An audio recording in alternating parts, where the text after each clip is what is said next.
तो आज हम लोग चर्चा करेंगे फिर से केमिस्ट्री के क्वेश्चन बैंक पे सीरीज नंबर 4 के बारे में। और आपका एग्जाम अब बहुत ही नजदीक आ चुका है, तो इसलिए क्वेश्चन सीट का आपको बहुत ज्यादा ध्यान देना चाहिए, क्योंकि अब थ्योरी आपको कवर करने से थ्योरी हो भी नहीं पाएगा। तो इसलिए जितना भी आपका तैयारी है उसको चेक करने के लिए आपको मॉडल सेट जो होता है बनाते रहना चाहिए, ठीक है। तो आज हम लोग इस सीरीज में जो होता है सीरीज नंबर 4 देखने वाले हैं, और आप लोग भी अपने आप को एक्सेस कीजिएगा कि आप 30 में कितना क्वेश्चन कर पाते हैं। तो चलिए क्लास में स्टार्ट करते हैं। पहला क्वेश्चन है पहला क्वेश्चन है कि लेड नाइट्रेट को गर्म किया जाता है तब डैश उत्सर्जित होता है। क्वेश्चन बड़ा ही शानदार है, क्लास 10 में ये कई बार पूछा हुआ है जी, ठीक है। क्वेश्चन है कि जब लेड नाइट्रेट को गर्म किया जाता है तब उत्सर्जन पाया जाता है, मैंने किसका डैश का उत्सर्जन पाया जाता है आपको बताना है। N2O3 का, NO2 का, NO का, N2 का, ठीक है। आपको बताना है कि क्या उत्सर्जित होता है। तो सबसे पहले लेड नाइट्रेट का फॉर्मूला आप लिखेंगे। लेड नाइट्रेट का ये फॉर्मूला है, ठीक है। जब इसको हम गर्म करते हैं तो बनता है PbO। क्या मिलता है जी? PbO मिलता है, प्लस NO2 मिलता है, और प्लस क्या मिलता है? ऑक्सीजन मिलता है, ठीक है। तो पूछ रहा था कि बताओ गर्म करने के बाद क्या प्राप्त होता है। तो NO3 नहीं मिलता है, NO2 मिलता है, और NO नहीं मिलता, और ये नहीं मिलता, ठीक है। तो ये सब गलत है जी। ऑप्शन क्या सही है? ऑप्शन सही है बी। तो ये आपका आंसर हो जाएगा जी, ठीक है। चलिए, कई बार आपका जो होता है क्लास 10 में बैलेंस करने के लिए आता है क्वेश्चन, ठीक है, और बैलेंस बहुत अच्छे तरीके से किए होंगे। अगला क्वेश्चन जो आपको दिखाई नहीं दे रहा होगा, बोर्ड पे लिख देते हैं हम। यहाँ पे कुछ इसका आंसर यहाँ पे दिखाई दे रहा है, या फिर यहाँ पर भी दिखाई दे रहा है जी। क्या है? तो N2SO4 है, यानी कि सोडियम सल्फेट। Na2SO4 है, Na2SO4 है, और प्लस ये बेरियम क्लोराइड है। कह रहा है कि जब अभिक्रिया हो रहा है तो बन रहा है बेरियम, तो बन क्या रहा है जी? सोडियम क्लोराइड बन रहा है, 2NaCl बन रहा है, और क्या बन रहा है? बेरियम सल्फेट बन रहा है, बेरियम सल्फेट बन रहा है। तो कह रहा है कि बताइए ये किस प्रकार की अभिक्रिया है? विस्थापन है कि द्विविस्थापन है कि ऊष्मीय अपघटन है कि रेडॉक्स अभिक्रिया है? तो बड़ा ही सिंपल सा क्वेश्चन है। इसका आंसर होगा, क्या होगा जी? द्विविस्थापन अभिक्रिया, यानी कि डबल डिस्प्लेसमेंट रिएक्शन होगा। ऑप्शन नंबर बी सही होगा इसका, ठीक है। अगला क्वेश्चन है कि बताइए चिप्स। ये क्वेश्चन ये भी जो होता है क्लास 10 का क्वेश्चन है, ठीक है। तो इसका भी जवाब आप लोग बखूबी दे सकते हैं। कह रहा है कि चिप्स निर्माता सामान्यतः चिप्स को ऑक्सीकृत होने से रोकने के लिए, चिप्स को ऑक्सीकृत होने से रोकने के लिए डैश गैस के साथ चिप्स के बैग को फ्लश करते हैं, ठीक है। कह रहा है कि चिप्स के पैकेट में कौन सा गैस भरा जाता है, यही आपको जवाब देना है जी। ये बताना है कि चिप्स के पैकेट में कौन सा गैस भरा जाता है। बताओ आंसर क्या होगा जी? ऑप्शन है ऑक्सीजन, नाइट्रोजन, हाइड्रोजन और कार्बन डाइऑक्साइड। बताइए इसका आंसर क्या होगा जी? चिप्स के पैकेट में कौन गैस भरा जाता है जी? तो चिप्स के पैकेट में कौन सा गैस भरा जाता है? नाइट्रोजन गैस भरा जाता है। तो ऑप्शन नंबर बी हो जाएगा। तो जो लोग भी ऑनलाइन इसको देख रहे होंगे, आप लोग कमेंट में इसका जवाब जरूर देंगे। चलिए अगला क्वेश्चन देखते हैं।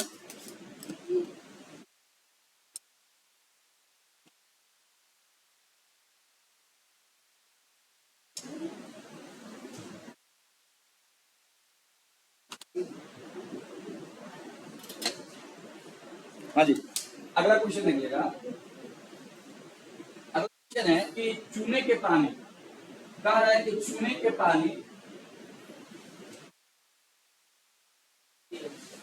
के पानी के माध्यम से अतिरिक्त कार्बन डाइऑक्साइड पहुंचाने पर क्या बनता है? कह रहा है कि चूने के पानी के माध्यम से अतिरिक्त कार्बन डाइऑक्साइड गैस पहुंचाने पर क्या बनता है? आप लोग इस रिएक्शन को भी क्लास 10 में पढ़े हैं, ठीक है। ये भी क्लास 10 से रिलेटेड है। जैसे आप देखिएगा, ये है बुझा हुआ चूना, ठीक है। चूने के पानी इसको बोलते हैं, इसी से घर का सफेदी होता है। तो देखिए, जब घर का सफेदी करा देते हैं तो ये कार्बन डाइऑक्साइड से क्या करता है? सहयोग करता है और बनाता है CaCO3। क्या बनाता है जी? CaCO3 बनाता है और जल मुक्त करता है, संगमरमर बनाता है। लेकिन जब अतिरिक्त पानी इसको मिलता है ना, अतिरिक्त जब पानी मिलेगा चूने का, तो CaCO3 है, ये पुनः जब इससे और अतिरिक्त इसको मिलेगा ना, तो ये बना लेगा क्या?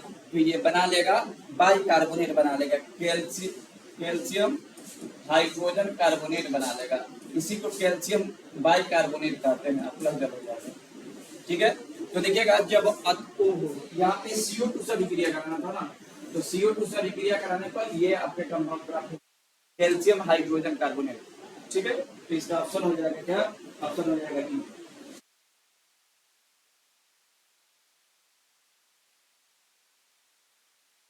छोटा वाला लोग चलिए, तो इसका आंसर क्या होगा जी, इसका आंसर होगा कैल्शियम हाइड्रोजन कार्बोनेट, या इसी को बोलते हैं कैल्शियम बाइकार्बोनेट बोलते हैं। ठीक है, चलिए जी आगे बढ़ते हैं। अगला क्वेश्चन देखिएगा, अगला क्वेश्चन कह रहा है कि हमारा पेट गैस अम्ल को उत्पन्न करता है, जो पाचन की क्रिया के लिए सहायता करता है, बताइए वो अम्ल कौन सा होगा। कह रहा है कि हमारे पेट में कौन सा एसिड बनता है, ये भी क्वेश्चन जो होता है क्लास 10 का है। ऑप्शन है H2SO4, HNO3, H2PO3 और HCl। तो बताइए पेट में कौन सा एसिड बनता है जी, HCl बनता है। तो हाइड्रोकार्बन शायद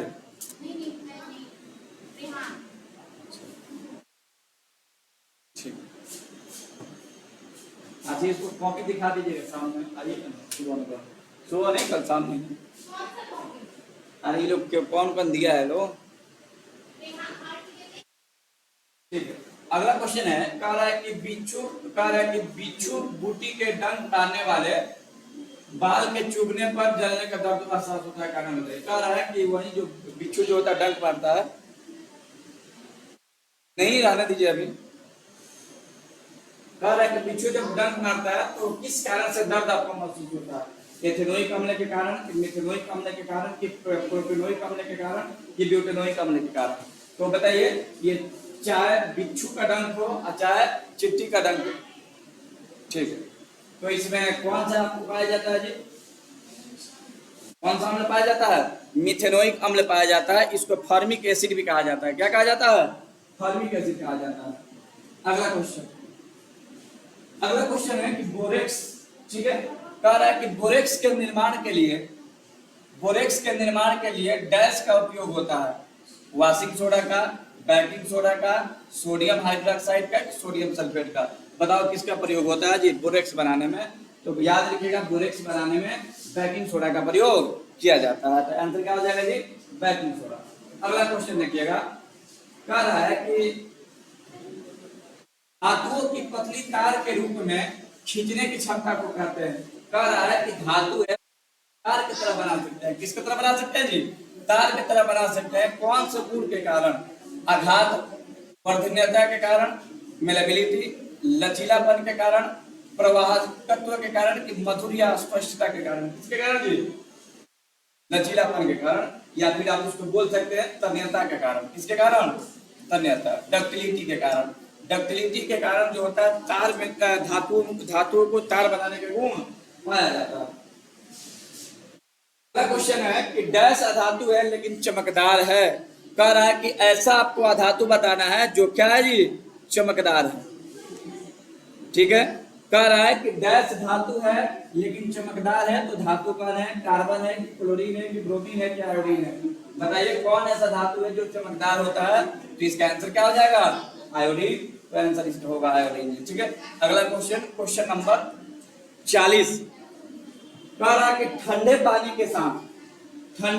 के साथ प्रतिक्रिया नहीं करता है। बड़ा ही शानदार क्वेश्चन है, क्लास 10th में आपको एकदम टॉपिक पॉइंट बाय पॉइंट इसको लिखवाया गया है। जब आपको पढ़ाया गया था कि metal react with oxygen water, जब जल के साथ अभिक्रिया होता है तो क्या होता है, तो कौन सा धातु होता है जो ठंडे जल के साथ अभिक्रिया नहीं करता है। कौन होता है जी, सोडियम, कैल्शियम, मैग्नीशियम, की पोटेशियम। कौन नहीं करता है जी, थोड़ा सा विवेक लगाइएगा तो बता दीजिएगा।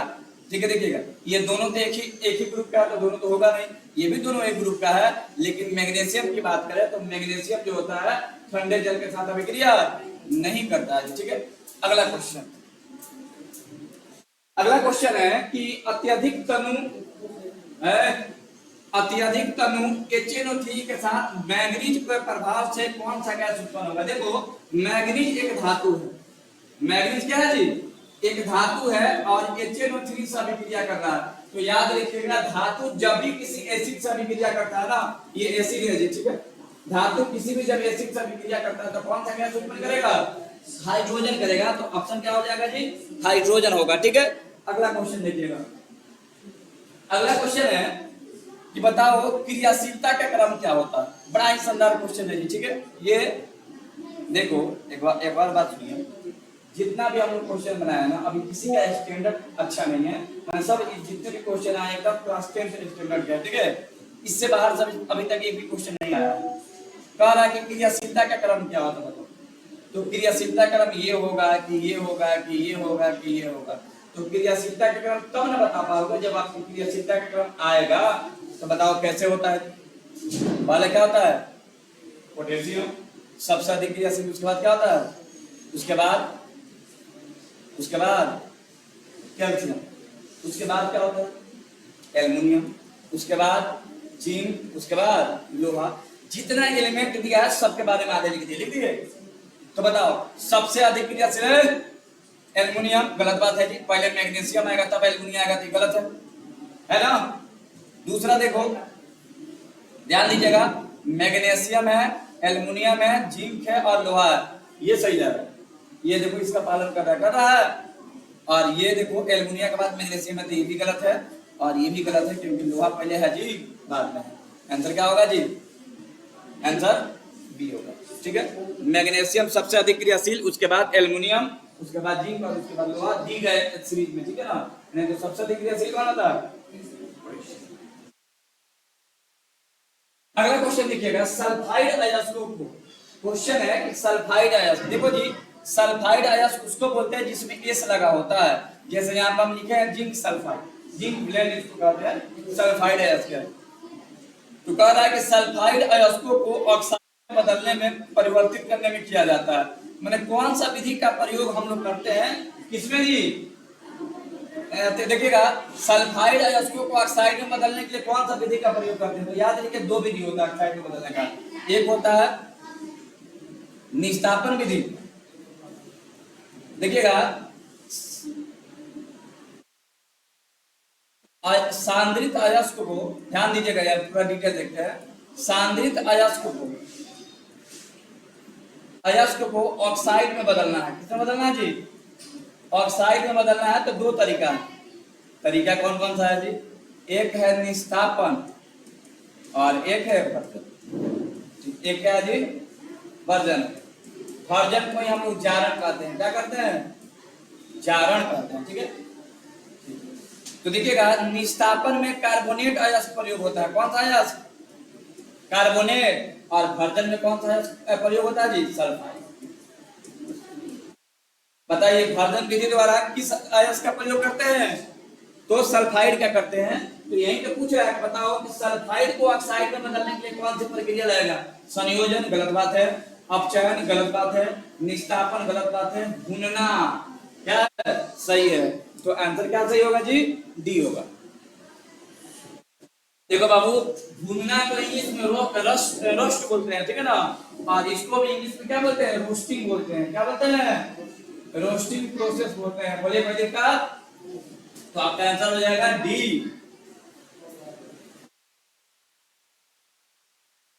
चलिए अगला क्वेश्चन, अभी सब क्लास 10 स्टैंडर्ड का क्वेश्चन है, ठीक है। ये भी क्वेश्चन तुम लोग क्लास 10 में पढ़ा होगा।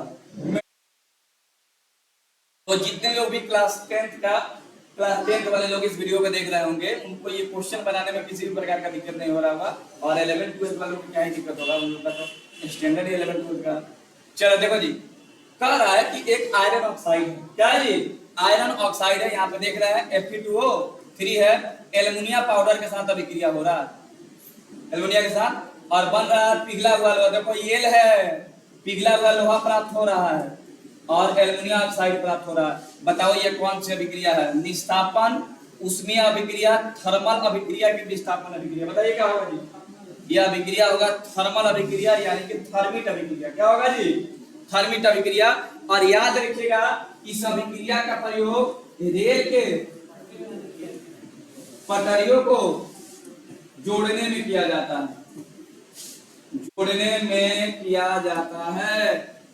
आपसे पूछा जा सकता है कि बताओ कि रेल के पटरी को जोड़ने में कौन सी अभिक्रिया का प्रयोग होता है। तो रेल के पटरी को जोड़ने में कौन सी अभिक्रिया का प्रयोग होता है जी, थर्मिक अभिक्रिया का या थर्मल अभिक्रिया का, ठीक है। इसमें ऊष्मा बहुत ज्यादा होता है। याद रखिएगा एक और आप लोग यहाँ पे बात जान जाइए कि Fe2O3 प्लस एल्युमिनिया का जो मिक्सचर होता है ना एल्युमिनियम पाउडर का, इसको थर्माइट कहते हैं। क्या कहते हैं जी? थर्माइट कहते हैं। तो ये भी पूछा हुआ क्वेश्चन है। ठीक, चलिए आगे बढ़ते हैं। हाँ जाओ। क्वेश्चन है कि वायु के संपर्क में आने से, बड़ा ही क्वेश्चन है, सुनिएगा। कह रहा है कि वायु के संपर्क में आने से कुछ समय बाद चांदी के पदार्थ काले हो जाते हैं, इसका कारण क्या है? इस पर कह रहा है कि इसका कारण डैश स्लेब चढ़ाया जाता है। देखिए ये सही भी बात है। अगर चांदी को ना वायु के संपर्क में लाइएगा तो क्या हो जाएगा? काला हो जाएगा। तो उस काले से बचाने के लिए उसमें कह रहा है किसका लेप चढ़ाया जाता है? सिल्वर सल्फेट का, सिल्वर ऑक्साइड का, सिल्वर सल्फाइड का, सिल्वर सल्फेट का? तो सिल्वर ऑक्साइड का चढ़ाया जाता है। इसका चढ़ाया जाता है जी सिल्वर ऑक्साइड का। ठीक है, चलिए अगला क्वेश्चन देखिए। अगला क्वेश्चन है कि बिजली के तारों को जोड़ने के लिए, बताओ ये सब क्वेश्चन नंबर टाइप का, लेकिन ये पूछा हुआ सब क्वेश्चन है। कह रहा है कि बिजली के तारों को जोड़ने के लिए मिश्र धातु का उपयोग किया जाता है। कह रहा है कि बताओ बिजली के तार जोड़ना हो तो किसका उपयोग करेंगे? कांस्य का, पीतल का, कि सोल्डर का, कि इस्पात का? क्या होगा आंसर? सोल्डर होगा जी, याद रखिएगा सोल्डर। सोल्डर को हम लोग टाका कहते हैं। क्या कहते हैं जी? टाका। ठीक है, टाका मारना इसको बोलते हैं। एसएन और पीबी होता है। क्या होता है जी? एसएन और पीबी। एसएन का मतलब टीन और पीबी का मतलब कांस्य, मतलब बोले तो शीशा। क्या होता है जी? शीशा होता है। तो याद रखिएगा जो तार को जोड़ने के लिए टाका का प्रयोग किया जाता है या सोल्डर का, सोल्डर का हिंदी क्या होता है? टाका होता है, जोड़ने वाला। ठीक है, क्या क्या धातु होता है? तीन और कांस्य। कांस्य माने शीशा। आंसर क्या होगा जिसका? सी, सोल्डर हो जाएगा। अगला क्वेश्चन कह रहा है कि वनस्पति तेल के हाइड्रोजनीकरण, आप लोग पढ़े होंगे क्लास 10th में जी, हाइड्रोजनेशन ऑफ हाइड्रोजनेशन। कह रहा है कि वनस्पति तेल के हाइड्रोजनीकरण के लिए डैश उत्प्रेरक के रूप में प्रयोग किया जाता है? Platinum, nickel, Vietnam. और ये बताओ किसका प्रयोग किया जाता है? बताओ बताओ। कहने का मतलब क्या है कि वनस्पति तेल में जब हाइड्रोजन गैस प्रवाहित करते हैं ना तो क्या बनता है जी? वनस्पति घी बनता है। वनस्पति घी बनता है, यानी कि डालडा बनता है। तो कह रहा है कि बताओ इसमें धातु कौन होता है? क्या होता है जी? निकेल। क्या होता है जी? निकेल होता है। तो आंसर क्या हो जाएगा? आंसर हो जाएगा बी, निकेल। सब क्लास 10 का क्वेश्चन है जी। अगला क्वेश्चन एथेनॉल का निर्जलीकरण देता है। कह रहा है कि एथेनॉल का निर्जलीकरण क्या देगा? ये भी शानदार क्वेश्चन है। एथेन देगा कि एथेनोइक अम्ल देगा कि एथीन देगा कि ईथर देगा? देखो जी, एथेनॉल C2H5OH, जब इसको गर्म करेंगे ना तो जल बाहर निकल जाएगा। तो जल बाहर जब निकल गया तो क्या बचा? C2H4 plus H2O। निर्जलीकरण का मतलब होता है जल को बाहर निकालना। ठीक है ना? तो क्या बनेगा जी? C2H4। इसका नाम क्या होगा? एथीन। भारी लग रहा है? एथीन होगा। ठीक है, ये सब आपसे बन जाएगा जी। कह रहा ये भी देखो एकदम मैंने क्या ही भाई, इस बार का सेट में एकदम गजब है। न्यूमेरिकल भाई नहीं, कुछ नहीं है, खाली एकदम छोटा छोटा क्वेश्चन है। कह रहा है कि पानी में एसिटिक अम्ल के डैश घोल को विनेगर कहते हैं। पूछने का मतलब ये है कि पानी में एसिटिक अम्ल का डैश घोल को विनेगर कहते हैं। कितना परसेंट होता है जी? 5 से 8%, 8 से 9%, 4 से 6%, 6 से 3 से 5% होता है, या 5 से 8% होता है? तो आंसर क्या होगा जी? 5 से 8%। चलिए परिशुद्ध एल्कोहल।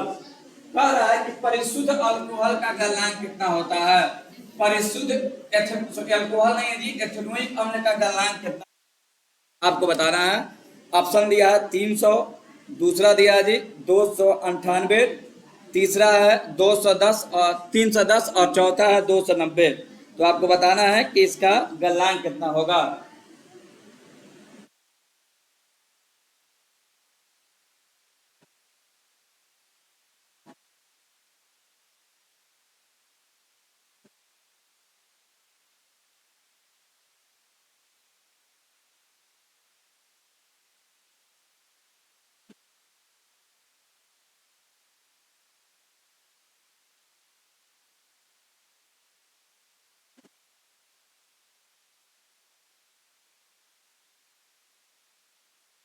बताओ जी कितना होगा। तो इसका आता है 290 डिग्री। कितना होगा जी? 290। अगला क्वेश्चन देखिएगा, कह रहा है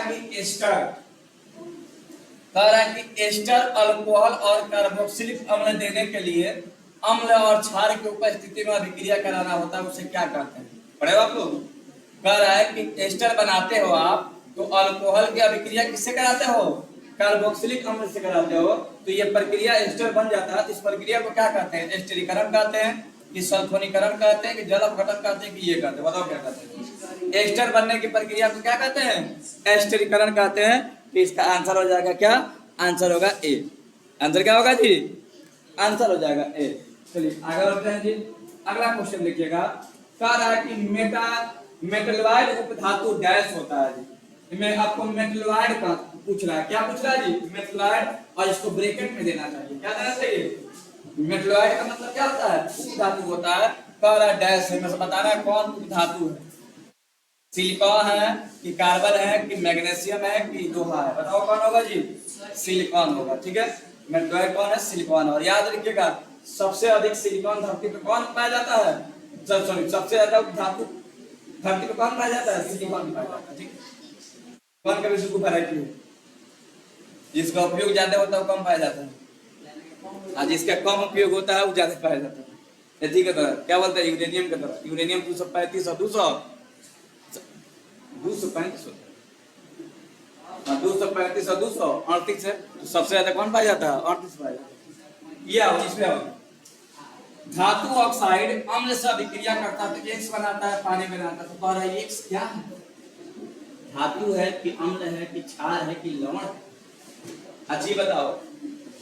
कोई पदार्थ है धातु ऑक्साइड प्लस धातु ऑक्साइड जो है अम्ल से अभिक्रिया करेगा, तो ये बनाएगा एक्स प्लस पानी। बताओ तो ये क्या होगा? अच्छा, धातु ऑक्साइड ले लो, मान लेते हैं Fe2O3 ले लो, और अम्ल से अभिक्रिया करेगा H2O4 से, तो क्या बनेगा बताओ?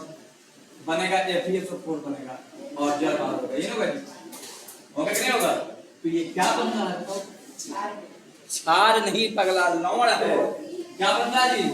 लवण है। ये क्या है? लवण। धातु है, अम्ल है, क्षार है कि लवण है? तो आंसर क्या होगा? लवण। ठीक है, आंसर हो जाएगा डी। अगला क्वेश्चन देखिएगा।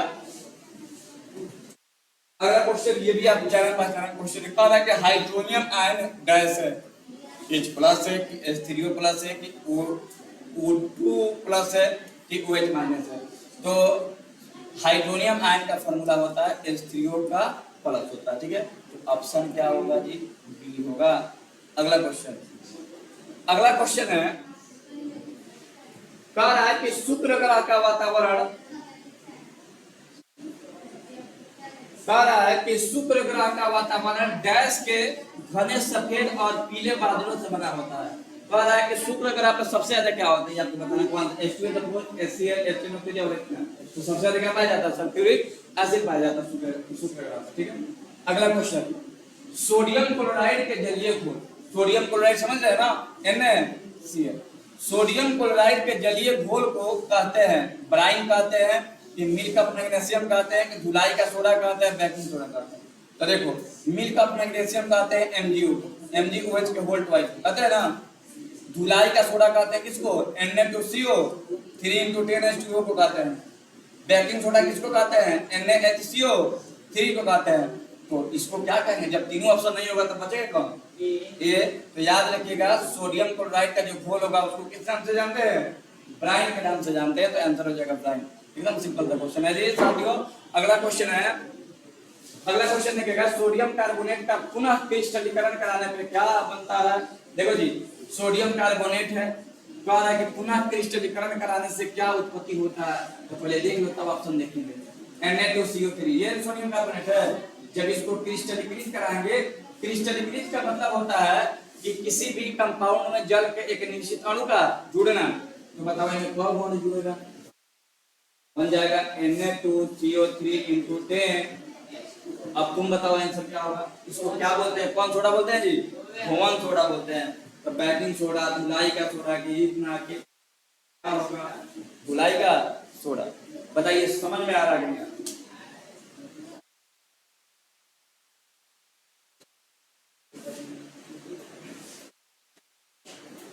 अब एक बहुत ही शानदार क्वेश्चन है, ये भी क्लास 10 का है। एक आज देखिए, आज का जितना भी आज इस सेट में जितना भी क्वेश्चन आपको मिल रहा है, कोई भी ऐसा क्वेश्चन है जो 10th का लेवल से ऊपर उठ जाए, ठीक है। ये भी क्लास 10 का ही क्वेश्चन है। कह रहा है कि खंडित हड्डियों को सही स्थिति में जोड़ने के लिए प्लास्टर के रूप में उपयोग किया जाता है। माने कहने का मतलब ये है कि जब आपका हाथ पैर टूट जाए, जब आपका हाथ पैर टूट जाता है तो क्या किसका प्रयोग करते हैं प्लास्टर करने के लिए? CaSO4 × 10H2O का, CaSO4 × 2H2O का, कि CaSO4 × ½ H2O का, कि CaSO4 का? बताओ कौन होगा? कौन होगा जी? ये इसी को पोप कहते हैं। क्या कहते हैं? POP, प्लास्टर ऑफ पेरिस कहते हैं। CaSO4 × ½ H2O plaster of Paris है। तो प्लास्टर ऑफ पेरिस का प्रयोग हड्डियों को जोड़ने में किया जाता है। ये सब गलत हो जाएगा, आंसर हो जाएगा सी। अगला क्वेश्चन कह रहा है कि गैस धातु कमरे के तापमान पर लिक्विड लाल के रूप में होता है। पर कौन ऐसा धातु है जो लिक्विड होता है? यही आपको बताना है। ब्रोमीन होता है कि मरकरी होता है कि लेड होता है कि जिंक होता है? देखो, तो ये ठोस होता है, ये भी ठोस होता है, ये दोनों द्रव होता है, ये भी द्रव होता है और ये भी द्रव होता है। लेकिन आपसे पूछा है का धातु, तो मरकरी है धातु, ब्रोमीन है धातु, तो आंसर क्या होगा जी? बी। थोड़ा सस्पेंस बनाने के लिए दोनों द्रव लिख दिए थे। चलिए अगला क्वेश्चन देखिएगा। कार्बन का वह अपरूप, कार्बन का वह अपरूप जो प्रकृति में कठोर होता है, बताइए कौन होगा जी? डायमंड, ग्रेफाइट, सिलिकॉन कार्बाइड की फ्लोरीन? हीरा होगा जी, डायमंड होगा। क्या होगा? हीरा। कार्बन का 3 अपरूप होता है, हीरा, हीरा, ग्रेफाइट और फ्लोरीन। फ्लोरीन नहीं है, जो फ्लोरीन है इसकी आकृति फुटबॉल जैसी होती है। चलो कई बार पूछा भी है। चलिए, तो इसी के साथ आपका क्वेश्चन होता है समाप्त। तो जितने भी लोग ऑनलाइन देख रहे हैं इस सेशन को, तो आपको कमेंट में बताना है कि आपका 30 क्वेश्चन में से कितना क्वेश्चन सही होता है, ठीक है। मिलते हैं हम लोग नेक्स्ट सेशन में, इसका सेट नंबर 5 लेकर के। तब तक के लिए इस क्लास को यहीं समाप्त करते हैं।